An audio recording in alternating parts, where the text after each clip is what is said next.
Parliament's back this week and government MPs are feeling upbeat, a stark contrast to how they finished the year.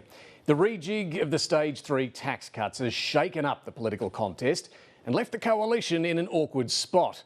The broken promise might still hurt the Prime Minister in the long run, but internal Labor polling, which we'll reveal in a moment, shows overwhelming support for the changes. Anthony Albanese is my guest this morning. Welcome back to Insiders for 2024.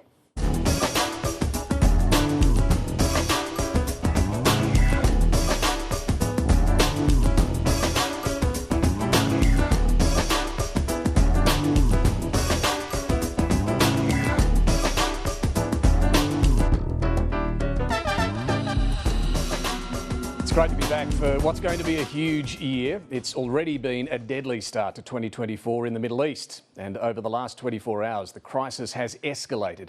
After blaming Iran for the deaths of 3 American soldiers, the US has now struck back, hitting targets in Iraq and Syria linked to Iran's military and its affiliated militias. In just the last hour, in fact, the US and UK have launched a new series of strikes against Houthi targets in Yemen. Where is this heading and what role might Australia ultimately play? I'll talk to the Prime Minister about that shortly. Domestically, Anthony Albanese has begun the year with a big roll of the dice. Breaking his repeated promise not to touch the Stage 3 tax cuts is a risk. But as John Howard used to say, politics is governed by the iron law of arithmetic.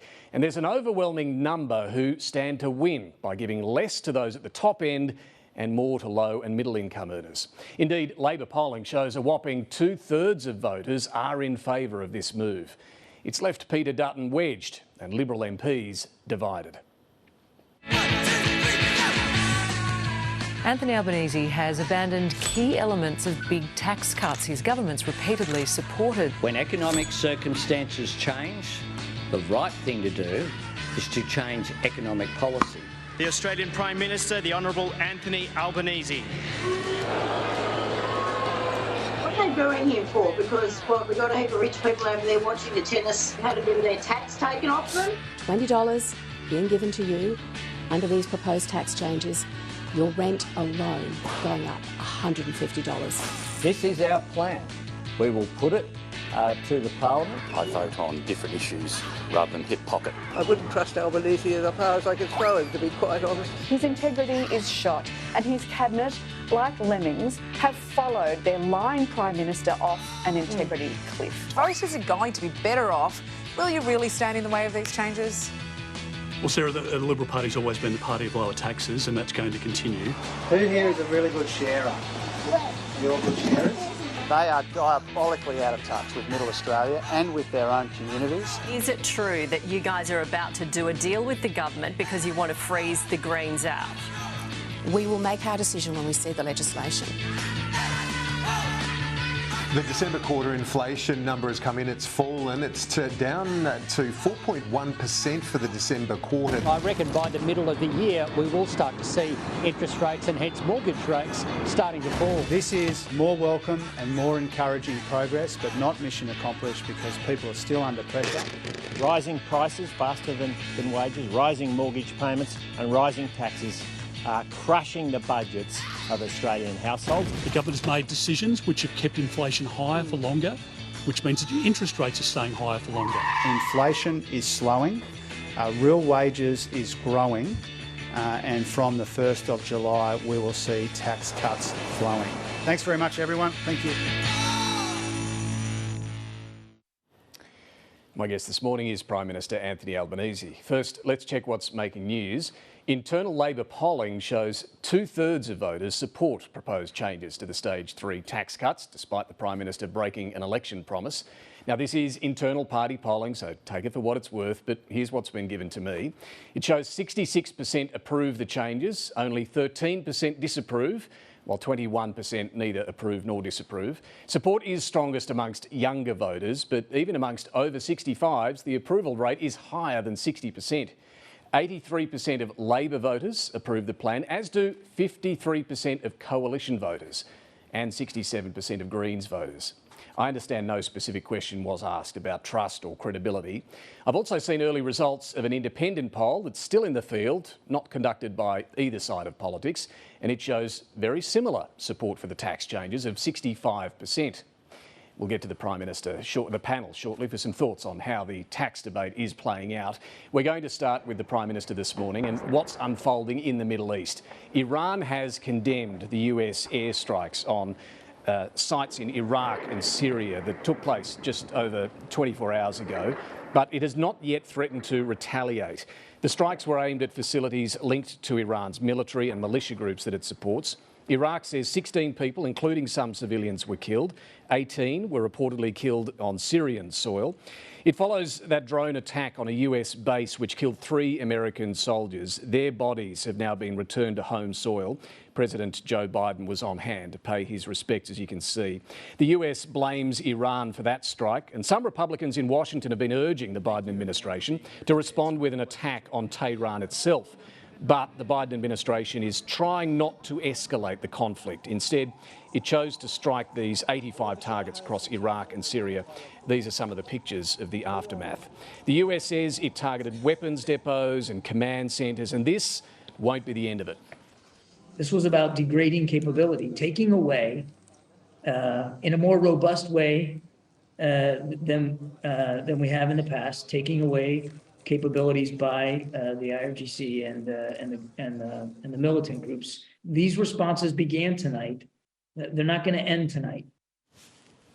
Prime Minister, welcome to the program. Good morning, David. Now, Iraq says these strikes are disastrous for both security and stability in the region. Do you think they're appropriate?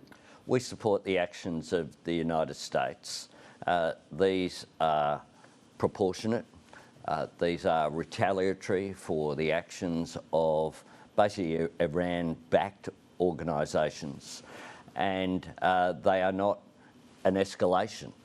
So we think that the United States has got it right. It's important that, given the attacks that have occurred by groups that are backed by Iran, that there be a response, and there has been. Where is this heading, though? Strikes, counter-strikes. It is greater US involvement. Donald Trump reckons we're on the brink of World War III. What do you think? I don't think that's right. I think that the United States has played a responsible role in the region. You can't have the sort of attacks that we've seen and see no response, whether it be the actions of the Houthis in targeting our trade, or whether it be the attacks that occurred on Americans in Jordan. So you have seen a response. We want to see the area settle down. We're working with our allies to play a role there. Are you prepared to commit any more Australian resources? We only have, I think, 16 personnel committed to the combined maritime forces there. Well, we haven't been asked for any further support. If you are? Well, our concentration is on the Indo-Pacific. That's something that the United States and our allies certainly understand. What about longer term? We now have the British government talking about possibly recognising a Palestinian state after a ceasefire in Gaza, without necessarily waiting for years of negotiations over the details. The US also says it's in talks about the establishment of a Palestinian state. Benjamin Netanyahu, we know, is flatly opposed. Can I ask, would you be willing to recognise a Palestinian state without the approval of Israel? Well, Australia supports a two-state solution. We support the right of Israel to exist within safe and secure borders, but we also support justice for Palestinians, and we support a political solution in the region. And it's important that the international community play a role. I issued a statement with the Prime Minister of Canada and the Prime Minister of New Zealand that called for this, that called for the release of hostages, that called for a humanitarian ceasefire, that called for humanitarian support to the people of Gaza, but also, of course, recognise the right of Israel to defend itself. But it is important that we look to, arising out of this crisis, what is the long-term solution? And quite clearly, that requires, as the international community have had support for a long period of time, for that two-state solution to be advanced. Does it need Israel's support, though? Well, I think it needs, obviously, a two-state solution. One of those states is Israel. So and it would have to be on board. Israel has an interest in security. quite clearly, if you're talking about the distance between Bethlehem and Jerusalem, for people who have travelled to the region, it's like the difference between where we are now and Queanbeyan. The idea that you can have security with the tension in the region, we need to de-escalate. Part of that might mean, for example, any existence of a Palestinian state would be one which was a demilitarised state as well. So those are the sort of issues that need to be on the table. The United States, I know, is looking at these issues, as is the United Kingdom, and Australia, and certainly my government, has a position of support for two states, and indeed the resolution that was carried by the House of Representatives indicated that as well. More immediately, can I ask you about funding for UNRWA, the UN agency that delivers aid in Gaza? Australia's amongst a group of nations that suspended funding after the allegations 12 of the UNRWA staff were involved in the Hamas attack on Israel. Where is this at? Are you still worried there are some links between UNRWA staff and Hamas? Well, we're examining it along with other like-minded countries such as Canada, the United Kingdom and the United States. And we want that to be resolved. The issue here is, one, it's a deep concern that this occurred, that there was some involvement, and those allegations need to be fully examined to ensure that every single dollar of aid is going to just that. So right now you're not going to aid. You're not convinced that there are no links? Well, what we're doing is going through those processes along with our like-minded allies, but all of us want to see the support for kids in Gaza can't be in a situation whereby people are literally starving, and the only organisation that can provide that support there is UNRWA. UNRWA are providing shelter for literally hundreds of thousands of people there. So it's an organisation that has had bipartisan support. It's been funded by Australia for a long period of time and has been funded by our like-minded allies as well. But we want to make sure that the organisation has every single dollar going to the purpose for which it's given. Okay, your notes are about to pop out of your pocket there, PM. I hope you to leave confidential information on the desk here at Insiders. Let's turn to the tax debate now. When will you make the legislation available for the opposition, the Greens, for everyone to see the detail of these tax changes? We'll make the legislation available later today. It will be available for all to see so that it can be considered by the various party rooms over the next couple of days. The Shadow Cabinet's meeting tomorrow, so you're giving them the opportunity to see the detail before that? We certainly are. The detail's pretty clear, by the way, and we released all the Treasury documents when I spoke at the National Press Club 10 days ago. So they've had that detail out there, but we'll release the actual legislation later today. It will be introduced into the Parliament on Tuesday by the Treasurer, Jim Chalmers. When does it need to be passed? I assume making it available today is part of a desire to have this dealt with quickly. Employers and the tax office need to know what the rules will be for July 1. We want it to be passed as soon as possible, and certainly it needs to be passed during this existing session so as to provide that easy transition for employers, for the tax office, for others as well. So before the budget it needs to be passed? We want it passed during this session, which finishes up before Easter, but the sooner the better.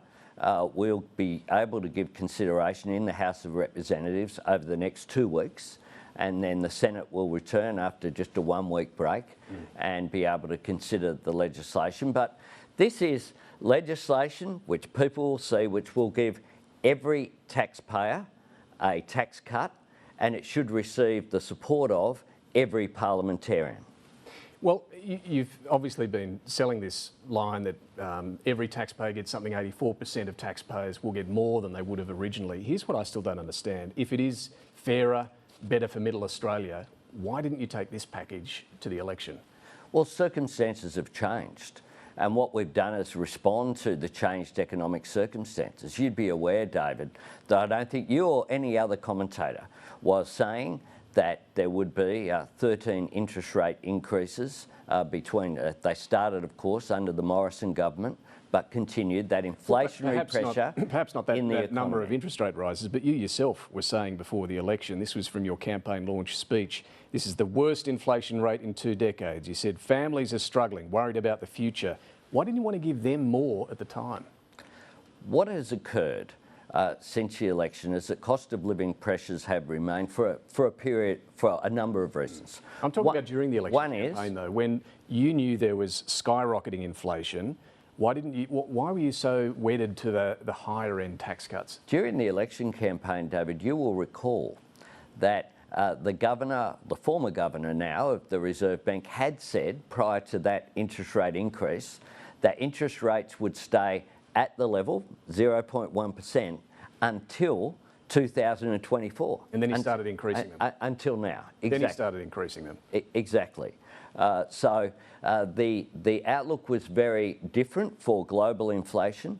We didn't have a view that the Russian invasion of Ukraine and that war would be ongoing. There wasn't the Middle East conflict. There are a range of measures that have meant that global inflationary pressure has been a major issue, and that's had an impact. No doubt, but in the campaign, on prices. I mean, let's be honest, you backed these tax cuts for political reasons, didn't you? You never really liked them. Well, what we did, David, in the Parliament in 2019 is 2 things. One, we tried to amend out the stage 3 tax cuts. We weren't successful. We failed by just 1 vote. When that occurred, we thought that we weren't prepared to stand in the way of all of the tax cuts, but we said at the time that it was a triumph of hope over experience for any government to say they knew what the economy would look like in 5 years' time. You pledged to keep them. Prime Minister... And we've changed it. I've been really upfront, David. You have. That's one of the things that I have done is to go to the National Press Club and say, we have changed our position. Why have we done that? Because we've listened to people, and particularly low and middle income Australians are under pressure, under financial pressure. And what you can't do, what I can't do as Prime Minister of Australia, is to wring my hands and say, if only there was something I could do about it. Now, what we needed to do was to look at what is the best way we can take pressure off cost of living without putting pressure on inflation. These measures, this legislation is good for middle Australia, but it's also good by not leaving people behind, by giving everyone a tax cut. But it's also good for the economy, David, because it will increase labour supply by some 900,000 hours, which will make a significant difference as well for those long-term issues of labour supply that are also having an inflationary pressure. But Prime Minister, is your word still your bond? What we've done, David, is be really upfront. I went along to the National Press Club. No, we heard that, but I'm asking, is your word still your bond? David, circumstances changed over 5 years.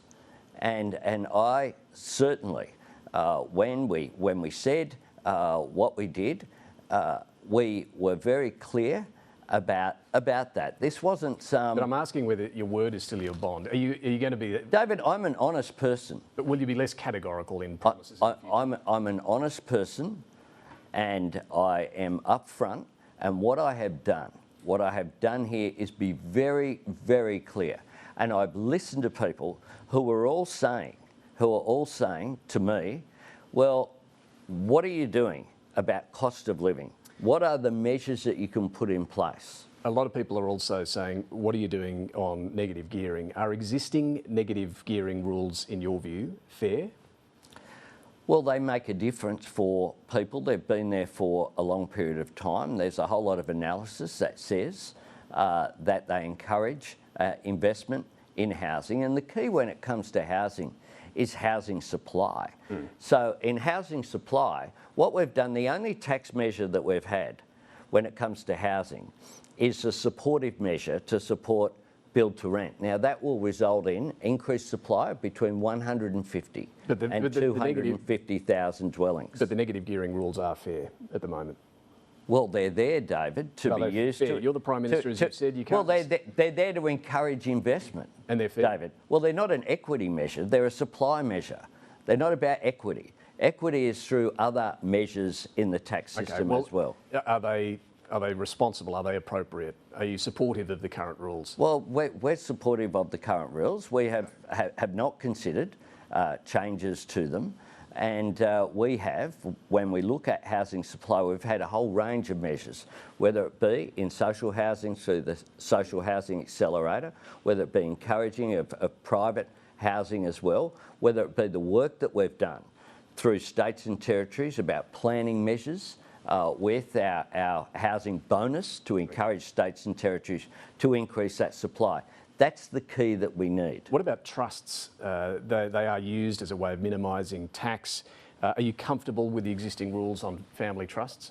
We're comfortable with all of the existing systems, David. What we've done is target cost of living. And the big measure that we can do on cost of living is that we had this $106 billion pool there.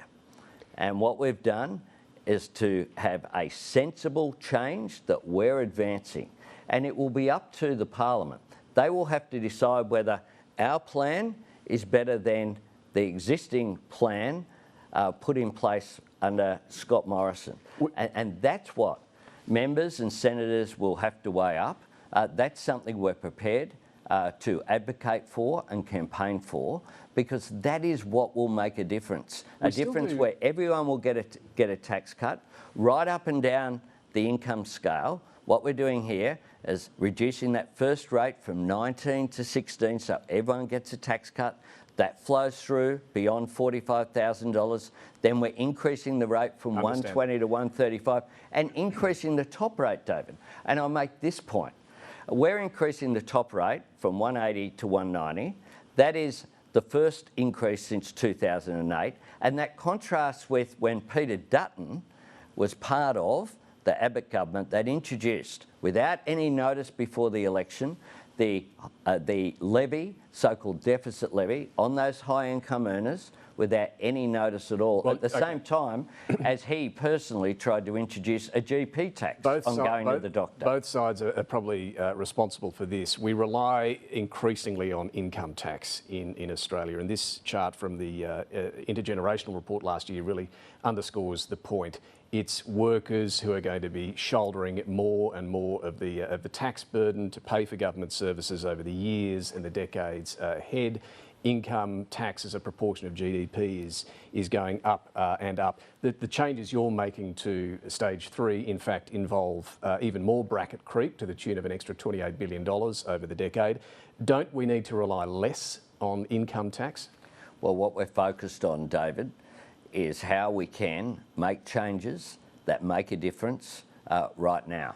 That is the focus of the government. On equity, we've had a range of other measures as well. And I'll tell you another area that has made a significant difference to the fight against inflation. That's producing the first budget surplus in 15 years. So responsible fiscal policy, working with monetary policy, dealing with supply chain issues through fee-free TAFE and other measures that we've put in place, fixing the migration system so it helps with labour supply, but on income tax, as well as... Do we need to rely less on income and more on taxing wealth and assets? Well, David, we have a tax system which is there.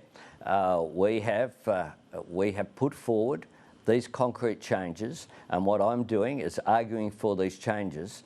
I know that... But longer term, do we need to tax assets and wealth more? Well, those academic debates will take place, David. What I'm interested in is what's real. You're the PM. And what I'm interested in is what's real and what's before the Parliament now. And I know, as Prime Minister, I have a responsibility to make a difference. This change was not easy.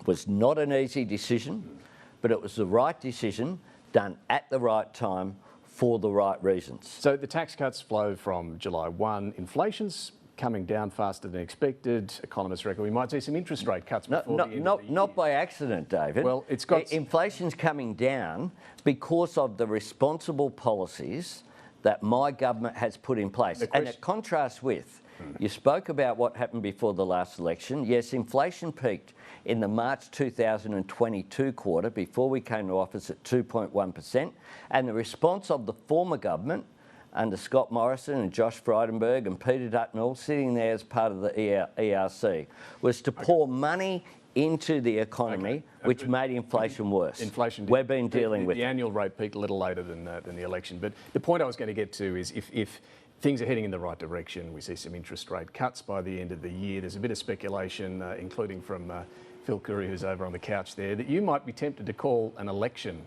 before the end of the year. What's your thinking? I think 3-year terms are too short. I've supported 4-year terms, which is what states and territories have right around the country. I know there's been a referendum to try to change that was not successful. So no election this year? But look, I'm looking at 2025 in the normal pattern of things. We'll make a decision as Prime Minister in consultation, but I think that governments, as a general rule, should serve the full term, and that means an election in 2025. Prime Minister, thanks for joining our first show of the year. Thanks very much, David. All right, well, coming up, we're going to return to those issues in the Middle East and the positions. We just heard from the Prime Minister there about what's unfolding in Iraq and Syria, Israel and Gaza as well. First, we're going to continue this tax discussion, which is certainly dominating the beginning of this parliamentary year. And let's bring in our panel. We are joined by Karen Middleton, Phil Coorey and Samantha Maiden. Very good morning to all of you. David. Let's start with what we just heard there, Karen. The legislation for the Stage 3 tax changes will be available for all this afternoon, obviously aimed at getting in ahead of that shadow cabinet meeting tomorrow. Does this put more pressure on the coalition to make a call tomorrow? Phone hook up with the coalition senior leadership this afternoon, maybe, you think, or tonight? Yeah, look, they will have to make a clear declaration, obviously, within the next 48 hours, because that legislation will be in the Parliament on Tuesday. And we're hearing generally that they're more and more likely to pass it. They don't want to do that, but they're in exactly the same position that Labor was in after the 2019 announcement of the Stage 3 tax cuts, and they made a calculation ahead of 2022 at the election that they would wave it through. I know the government thinks, I did a piece on this in the paper this weekend, and the government thinks that the public debate about this is actually going to serve them well, because often people forget that they've had tax cuts when another election rolls around. They're hoping, they're banking that because these are good for people, they'll forgive the broken promise. They'll give it a tick because they're getting more money, and maybe if the public debate ensues and there's still grumbling, that they'll remember it at election time. We'll see, right? Yeah, so Phil, just let's explore what's going on in the coalition at the moment. At the senior level, I'm hearing there's probably a likelihood they want to wave it through. But amongst some of the backbenchers, there are different views. I've had some say we've got to wave it through, otherwise we'll get clobbered, with a baseball bat. But I had one just message me the other night saying, I will not vote for this 37% tax rate and so on. So some of them are digging in. Yeah. So look, what I think what everyone in the coalition has agreed on is that these tax cuts will go through the Parliament with or without the coalition, because it's inconceivable the Greens would vote against them and lock in the already legislated Stage 3. So they accept that. They also unanimously agree that they will not go to the next election pledging to roll them back. Right. So everyone agrees on that. What the dilemma is how they vote on these in the House and the Senate. And one school of thought is try and amend them. I think this is probably the majority school of thought at the moment. Try and amend them, and then when those amendments are rejected, you just, okay, you can have them, and then we'll take something else to the next election to embellish them. The other school of thought is what you outlined is the principle that Labor's asking the coalition to kill their child, if you like, which is the 3 stages of tax cuts, and on principle they can't vote for the reinsertion of the 37% bracket.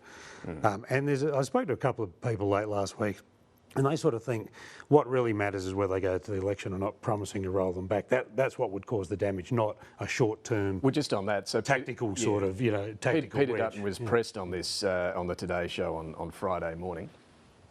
Your own electorate is among those who are going to benefit greatly from these changes to the tax cuts, some 85% of them. You don't want to take money away from them, do you? And we're not going to. I've been very clear. We're not going to. What does that mean, Sam? Well, what it means is that if they purport to be the party of lower taxes, there is no way in hell that they're going to vote in favour of low and middle income earners paying, more tax under them. So I think that the most logical position is that they do amend them and don't press the amendments, Karen, you had a great description of this in your piece. Yes, somebody said to me they expect them to bitch and fold. Bitch and fold. And that's familiar to Labor because that's what they did. Yeah, but I think that there is another problem for the Liberal Party that goes beyond, the little mechanics of what they do in the Parliament and what they don't, is if they are saying that they want to reinstate the tax cuts for people on high incomes, they've got to find the money. So that is actually an issue in a longer term. In the longer term, yeah. It's not an issue, in the short to medium term, but I think it is an issue for them. And if they don't go to the election with, we're going to restore some of these top end. Well, then they're killing the baby. Yeah, well, that'll cost you $1 gazillion. I think it's about $40 billion. But if they don't if you took the 37, they can't afford to do it. But on the other hand, if they don't, are they endorsing? I think this is the trouble. We're sort of back to aspiration again. I mean, it was Labor in 2007 which first said we need 3 tax rates. Kevin Rudd promised it as a 6-year an aspiration. In 6 years, we'll get rid of 37. Now, that didn't go anywhere. But I think that's a really interesting point. So I think we're sort of back to there again. But I think that is an interesting point because it tells you that these people shift around on this. There is nothing that is written in stone that says that the abolishing of that rate, given that Labor did support that previously, is a Liberal-owned, operation. But I still think they could do more for cost of living, particularly with parents going back to school, cost of that. Sometimes when you look at the cost of a public education and how much parents are paying in some places thousands of dollars a year for public schools, I think there's some things that they could do in that space. So what about for Labor?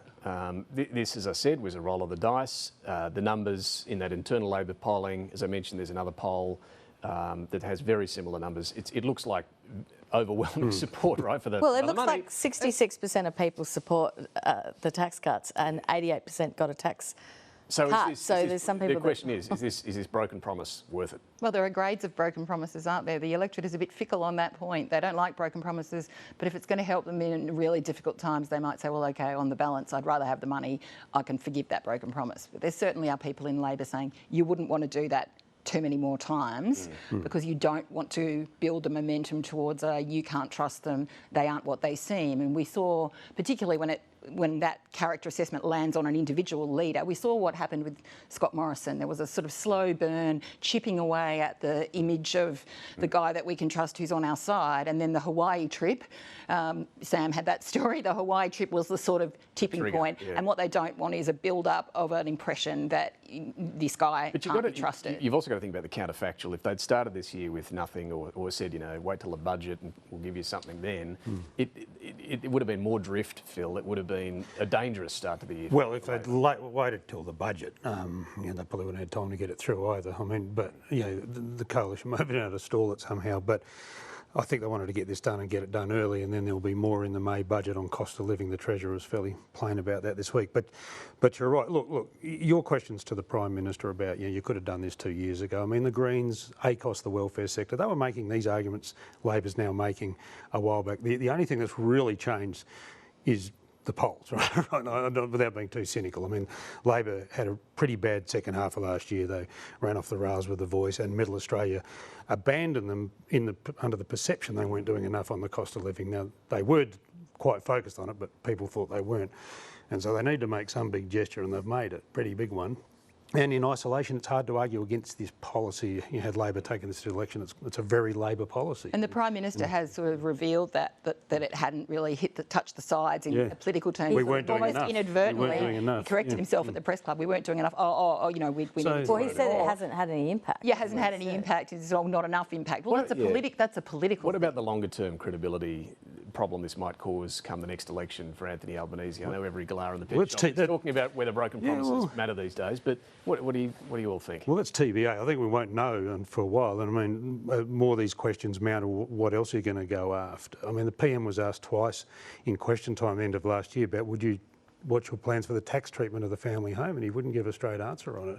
So it's not whether they actually do these things, but people think they might do these things. So it's clearly in the short term it's worked for them, and I think that polling you showed reflects the anecdotal stuff we were getting from the backbenchers last week. But the integrity thing, I think, is yet to. I think there's a real risk that there'll be a slow burn around Anthony Albanese's credibility, and it's because the way he has gone about it, he was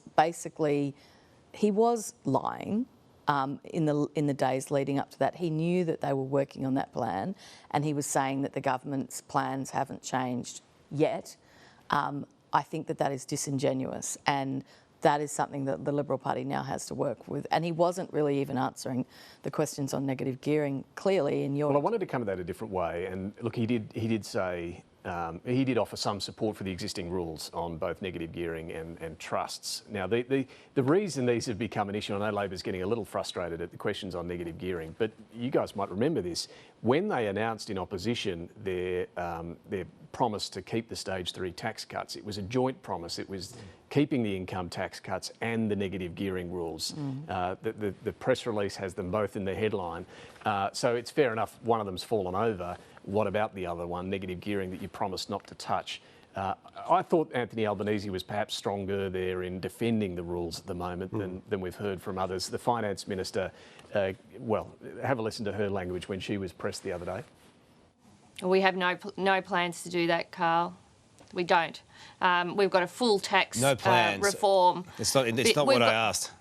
Would you mind repeating after me? There will be no changes to negative gearing under my government.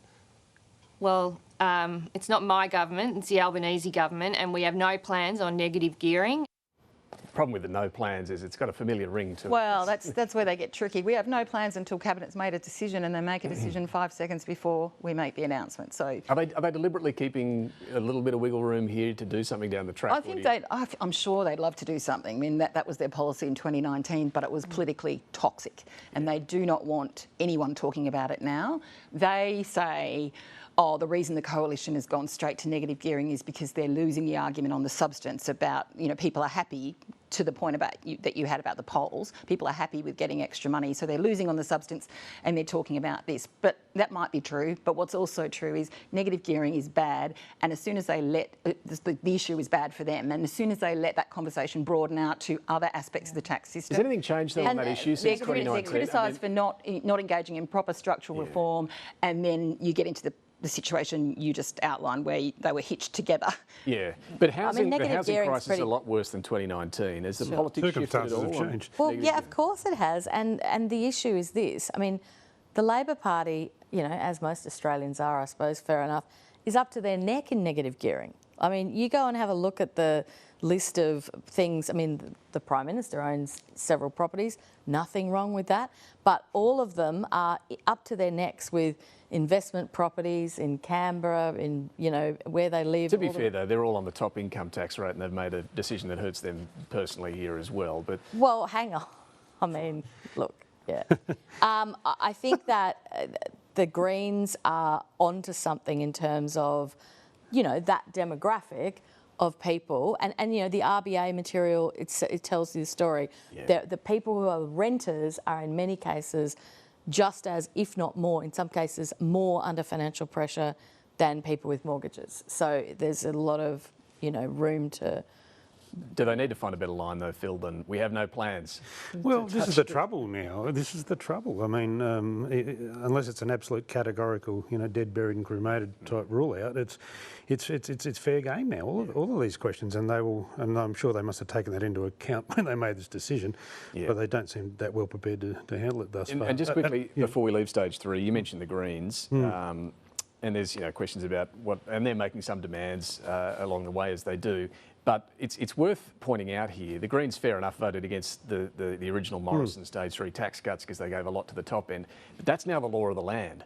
If they vote against this change, they're voting to keep the existing stage 3 tax cuts in place. So yeah, and I think when the PM said the other day, we're not really keen to countenance any change on this, and this will stand on its merits, I think he's prepared to stare them down. Yeah. If they come asking for all these bits, what are you going to do? I mean, it wouldn't be good for the government for this not to go through. It'd be a failure of their big tax gamble, but You know, is Adam Band really going to look at his base in the face and say, "I've just given that $9,000 back to"? Well, it was finally calculated to be broadly within the existing cost envelope. They are saying there is no room. There's no room to make changes. The aggregate's fear, I think. Yeah, the realistic, Phil. I think there's a good proportion of Greens voters that are on $200,000. And there's investment properties. Yeah. The inflation numbers mentioned with the PM there, they're good news for the government, right? We see it coming down. Have a look.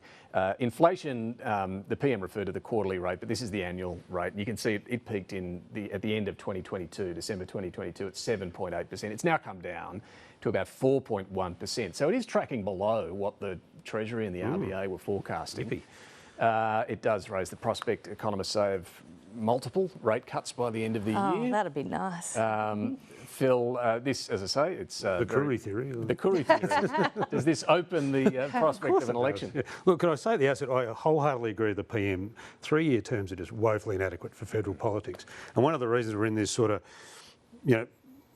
poll-driven, reverse wedgie on tax is because there's an election in a year's time. Had there been an election in 2 years' time, we might get a little bit more sort of even policy making. What do you reckon? It's a nice little dictatorship, a decade? No, I just think the states have 4 years, the Fed should have 4 years. I really do. But I just don't. I think even now in this mad sort of era of social media, but it ain't going to happen. It would require a referendum. Yeah, I know. I don't think we'll see another one of those. How hard is it? I mean, really. I mean, give the senators 8 years. I don't care. The lollygag. That's where it often gets stuck.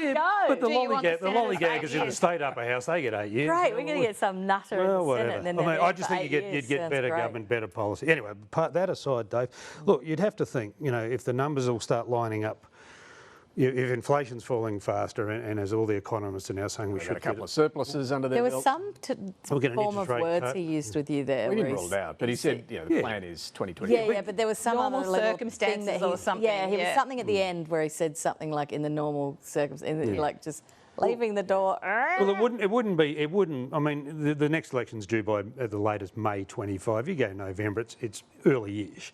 But they will be thinking about it. Labor will make, like Paul Erickson from the Labor National Secretary will have a plan to go in the end of the year, just in case. You always go when you can win. And if Erickson went to Albanese and said, "Look, mate, we go now, we can pull the trigger.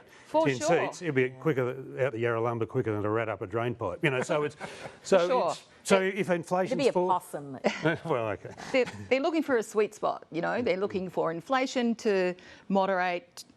Towards the end of the year, wages rising, interest rates falling, people starting to feel good. Power prices abating. And the point that Phil made in his piece, which I think is right, is that we know now that summer can be a volatile time. The holiday period can be volatile. We can't always tell what's going to happen. Bureau of Meteorology told us it was an El Nino and we were all going to be in bushfire danger, and instead we've been wading ankle deep in mud. So, let's not get into that camp. No, but the point is, if you're in a situation where things are looking good and people are feeling positive about the government, you would go early and not risk waiting. But it's also true to say the Prime Minister doesn't like shorter terms. No Prime Minister wants to cut short their term and risk, losing an election. And they probably would need a reason. They would need an excuse or something that would prompt them to say we need to go. Well, I'm really excited about a whole year of speculation on when the election. Well, this is again 3-year terms. We're into it again. Remember Julia Gillard that named the date? That went well. Went really well, didn't it? Anyway, before all of that, I enjoyed it. They both sides have an electoral test in Dunkley, the first by-election of the year. Following the sad death of Peter Murphy, of course, this is the seat in Melbourne's outer east. Labor holds it by 6.2%. 4 weeks until the by-election now. Both leaders have been there in the last few days. Peter Dutton promising $900 million for a train link, and Anthony Albanese really campaigning on his rejigged tax cuts. The Prime Minister, he described this project as game-changing, and he was right until he lied and changed his mind. Now, when you see the train drivers happy with this decision, that's right. you know we are on the right track. $900 million for this local community. Well, we're going to give a tax cut to every person in this community. Everyone, not just some. And it contrasts with our opponents who'll just say what they're against. So, as I say, Labor holds a seat just over 6%, 4 weeks to go. Who's likely to win at the moment, do you think, Sam? Who's the favourite? I'd have thought the Labor Party. Yeah. I mean, there's all this speculation that they had some bad polling or whatever, but it's one of those things where it's like, whoa, you know, big test, and it's like 6%, like, and it's Melbourne. But this is the sort of seat, Phil, that Peter Dutton is targeting. He's all about these... Dunkley is central casting Middle Australia, right? So these tax cuts, you know, is sort of custom made for this and 30 seats like it. Look, Labor, you'd have to think they'd have to win it. I mean, first, you know, it was caused by the tragedy, the death of the local member, Peter Murphy. Voters tend not to punish you for that. It's as Sam said, it's 6.3%. You'd have to think, you know, they're not going to lose it. But, yeah, the polling that was described to me that the Libs have done, they're not saying they're ahead, they're saying they're competitive. But what they are saying is Albanese's got rather a significant net negative in Dunkley now, which means the net negative is the difference between your approval and your disapproval, as has Peter Dutton. By the way, I had someone in the Libs say it was a bit of a mistake to give you those numbers because it raises expectations that Dutton should do well or win the seat. But in reality, the Liberals don't have to win the seat to claim victory, do they? They just need to shave some off from the Labor Party, and then they say, look, the Prime Minister's unpopular, and that continues to build that narrative that we were talking about. They're aiming for 4%. They reckon a 4% swing. The Libs want a 4% swing. Yeah. And mostly, as we know, except what happened in Aston was unusual, but mostly a government-held seat in a by-election, there is a shaving off of the margin. So you would expect that at the very least. And then they'd hope for better in the Cook by-election. Indeed. Well, you know the date for that one. Well, Scott Morrison looks like putting his resignation in formally this coming week. So yeah. Cook's like 15% or something, isn't it? Liberal seat, I don't think. Yeah, they'll be fine. I didn't get time in the interview to ask about political donations, but we saw the disclosures this week. $200 million donated to the parties in a year that was not an election year. This is an off year. It's a lot of money, and about a quarter of it is the so-called dark money, where we don't know where it's coming from. Karen, government's working away on this, but... Are we going to see anything before the election? I don't think so. You don't think so? Look, I don't know. Maybe we will. I don't know. I haven't asked anyone directly about this, but it's always a thorny issue. I know the Labor people feel that the Liberals end up getting more direct donations than they do. The Liberals will say, oh, Labor gets money from the union movement. We don't always see it all. So there's always controversy around this, but will they do something directly? They might surprise me, but we are now within, the 18-month period before an election starts to get... Because of 3-year terms. Complicated. Because of 3 years, it starts to get complicated. Philip and I mean, there were some dictatorship will be established some interesting findings in there. The professional services companies who've been in the frame and not in a good way. Yeah. PwC gave a lot of money, so did the others. The gambling industry gave a lot of money. So, there are issues that are ripe for questioning in terms of where the money's going and who it's coming from, but whether they do something... Karen and I were talking about this before the program. Generally speaking, to mount significant reform, you need a crisis, you need a scandal, right? And in the absence of that crisis or scandal arriving, I think they're going to try to sort of put it in the too hard basket. But they should do more to... reveal donations faster in real time. I think they'd ideally like to have bipartisanship around whatever they do here. And anyway, the talks continue. We'll see what happens. The Middle East, the Prime Minister strongly backing what the US has done over the last 24 hours or so with these strikes on targets in Iraq and Syria, not flagging any further Australian contribution at this point. I thought some interesting comments around the two-state solution. He's long been a supporter there. This idea of recognising a Palestinian state, even if Israel isn't in favour of it. That's what David Cameron's been saying, but he's also saying that that's not something that they could pursue while Hamas remained in charge, basically. So a few hurdles to clear there. Yeah, and he sort of emerged from that meeting with Israel basically suggesting that they haven't completely ruled out a two-state solution, which I think he kind of has. Yes, but that's what David Cameron has been saying. Yeah, that they could basically acknowledge it to give some sort of hope for the future. Did it sound, do you think, like Anthony Albanese's open to that sort of approach? What he said. What I found interesting that he said was, I think he said, any existence of a Palestinian state will be one that is a demilitarised state as well. What does that mean? How does a state exist if it doesn't have the capacity to defend itself? I think we need to understand what exactly that means, because there are a lot of moving parts around the region, and it would be good to hear what he meant by that. Yeah, and the UNRWA funding, the funding for the UN relief agency in Gaza, it kind of blew up a bit this week. Penny Wong really, they haven't restored the funding, and you heard the Prime Minister's language there around, still wanting to be sure that there are no links to Hamas. But Penny Wong really made the strong point about the need for this relief to be flowing in Gaza. I think it is important that we remember why it is that previous governments have funded this organisation, but also the scale of the humanitarian crisis and the absence of any alternatives if we are serious about trying to ensure that fewer children are starving. And that led to this call from Peter Dutton. If Penny Wong is now advocating, knowing that this money is going to an organisation not fit for purpose, if that is her argument, then the Prime Minister should sack her.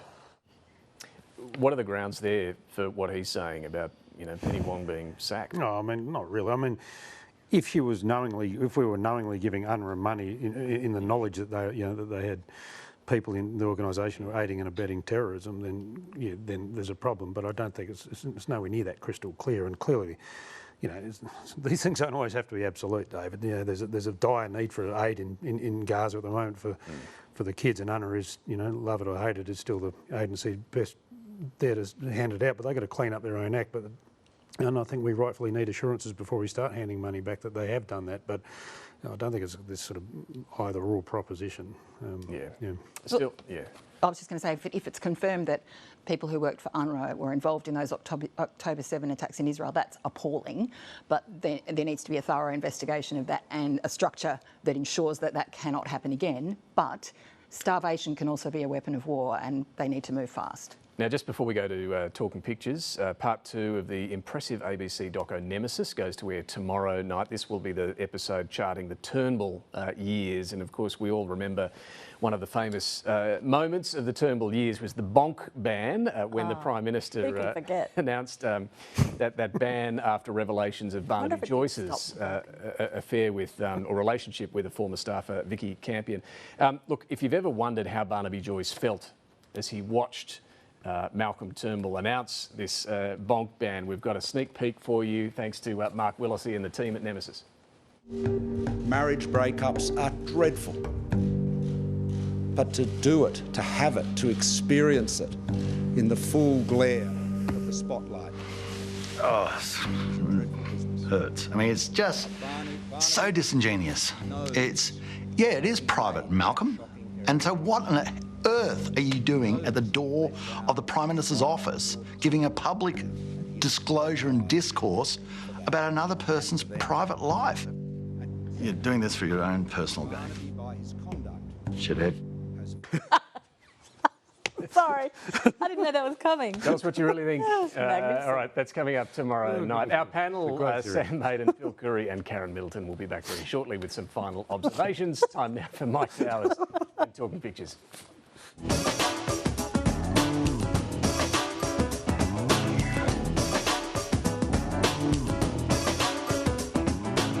I'm Mike Bowers and I'm photographer at large for The Guardian Australia. I'm talking pictures this morning with cartoonist for the Sydney Morning Herald and The Age, the one and only Cathy Wilcox, and welcome to 2024. Good morning, Mike. Cathy, the political year has only just begun and the government is promising a less taxing time for people. Straight out of the what is it that the horses come out of? The box. Straight out of the box. Bolted out of the stables. Love this David Pope. Rawhide. He's got elbow, driving the my word is my bond horse and the breaking stupid promises I never should have made. Yes, I think he's captured the dilemma very, very, very exquisitely there, and he's also captured the discomfort of Albo's physical position. Yes, he seems to be doing the splits there. Quite split. Straining his chaps, he is. He might have lost his stagecoach, the Restoring Trust in Government stagecoach here. I did love Brett Lethbridge with the poor things. I switched this off and look, my little creatures spring to life with the integrity switch. Negative gearing, death taxes, franking credits. They live. Yes, that's right. It's like it is going to be easy for the opposition for the next little while. Alan Moyer has got the beautiful self-wedgie here as he's got the opposition leader, Peter Dutton, casting for the big fish and seems to have caught himself. Yoink! Yes, no, very nice. Looks very simple. painful. Cathy, they say that sport and politics don't mix, but there is a great Australian tradition of mixing sport and booing the Prime Minister. Can remember Hawke getting booed. And Scott Morrison got booed. Yep. And good on Albo to take it on the chin. Cathy, this David Rowe cartoon has got the big end of town. All was called Positively Geared. Please, no negative jeering while we contemplate the decision. Lovely there. Negative jeering. Love that. Love a bit of rhyming. And we got Monique Ryan here. Yes, calling the line. With the promise net. God, he can just cram the analogies in there, so... I know. He's so good, isn't he? I did love this Matt Golding cartoon. He's got all the booze here, and this is tame compared to Question Time. It's a bit of a case of, is that all you got? Yep. It'd still be tough, though, wouldn't it, to be in a whole crowd where they're all booing you? I would just completely fall apart. I would too. I'm going home. I thought you all liked me. I grew up in housing commission with a single mum. How could you not love me?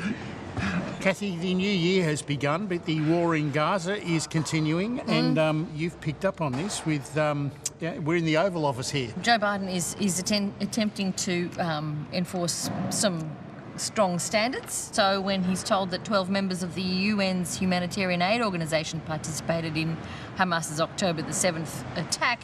Suspend their funding immediately. That's right. He's not going to put up with anything. And meanwhile, when the International Court of Justice says it's plausible that Israel is committing genocide... Ah, well, keep telling him to use the weapons we supply them with restraint. That's right. He's really putting his foot down.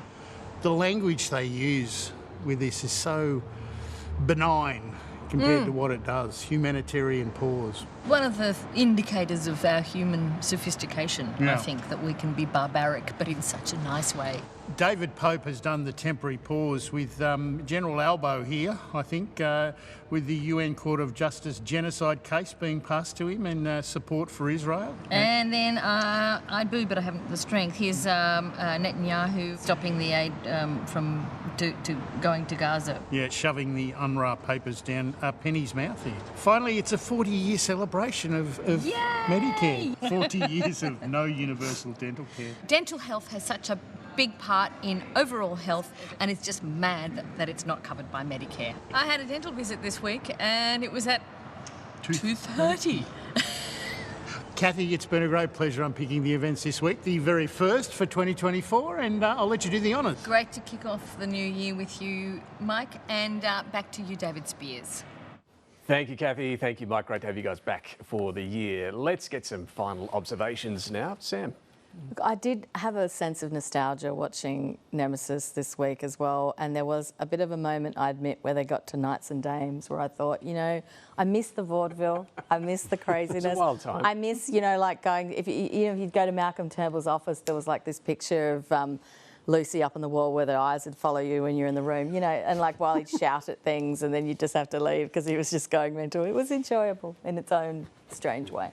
Phil. I've just changed my prediction based on the PM's interview, and I'll stick my head on the neck and say there'll be an election. My neck on the block and say there'll be an election before Christmas. There you go. Play that Whoa, back in December. Thanks, PVO. There's a new disclosure out 6-monthly disclosure out of senators' interests. My favourite from this is New South Wales National Senator Ross Cadell, who's a little oversharing. He took a trip to a gas platform. He's declared he was offered a free lunch, but that he was feeling ill and wasn't able to eat it. He's declared he was then gifted 2 Nurofen tablets, which he says did not help, but he was also gifted a packet of Claritine, which did. Now, more broadly, the most popular gift seems to have been tickets to the Women's World Cup, astonishingly. What do you know? And I would wager in the next 6-monthly review that it could well be Tay-Tay tickets to the Taylor Swift concert. We shall see, won't we? Not if you've got any brains. If you reveal that you've got a free Tay-Tay ticket, that will get you absolutely marked down with your electorate. Well, they did it with the Women's World Cup. We'll leave that for future episodes. Thank you all very much for joining us this morning. Great to have you with us as well. Finally, as Susan Lee and Dave Sharma found out this week, sometimes when you try to engage teenagers in a conversation, they give you nothing. We'll leave you with that. Thanks for watching. Hi everybody. Sorry, we're crashing the class, but only briefly. We're not teaching it. Electricians in your family or friends. So you decided this was something you wanted to do without. Thanks for having us. Thank you. Enjoy the first day. Thank you. Hey, thanks. Thanks. You're making us all feel very excited about being here.